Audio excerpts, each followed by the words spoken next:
Saat kaç? Saat 10'u 5 geçiyor. Bugün 6 Mart. Saat 10'u 5 geçiyor. Yaklaşık bir 8 saat sonra adamıza kavuşacağız.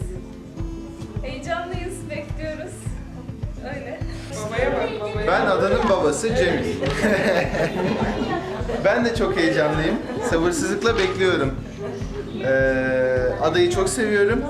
Hayatta başarılar diliyorum. Güzel kıyafetlerimi nasıl? Gelecek. Pansiyonumuza. Buradan gireceğiz size.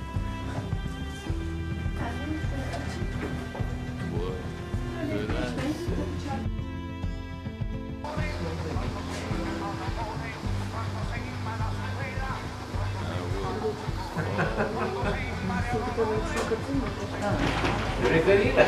Ben seni çekeyim. Bir tanesini yapacağım. Evet. Hocam saçlarınız güzel. Olsun. Oldu oldu.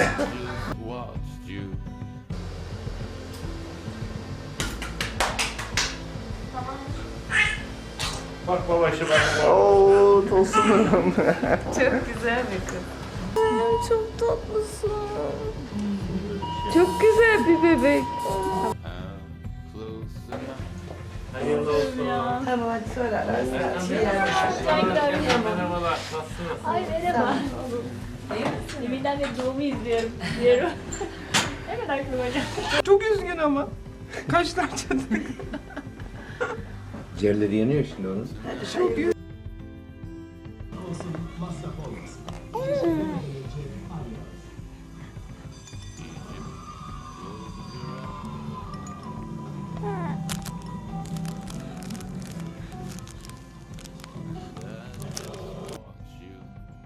Çocuğum tam 7,5 aylık. Bebişim gel. Gel. Gel.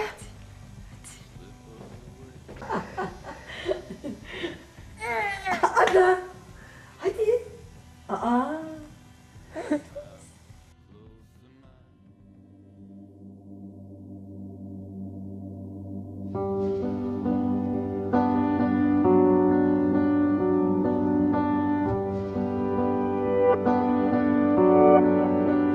I could float without wings, touch the sky, feel the sunlight kiss my face, fly through space. If I knew it would bring me close to you.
lovely, rise and shine.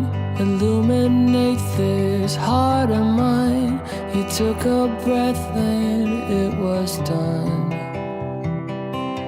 Oh, hello lovely, take your time, but open up your sleepy eyes, 'cause I've been waiting for you, hon.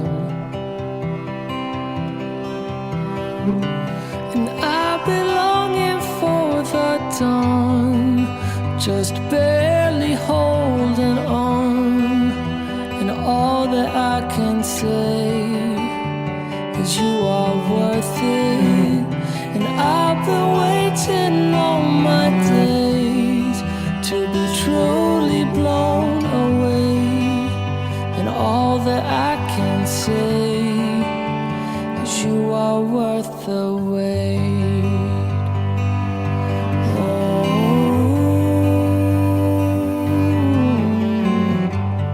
Hello lovely, it's okay. You don't have to look this way. I know tears are in your eyes. Hey, let them sparkle, set them free, like a diamond lost at sea. 'Cause you're still lovely when you cry. I'd let my whole life pass me by just to see you smile. And all that I can say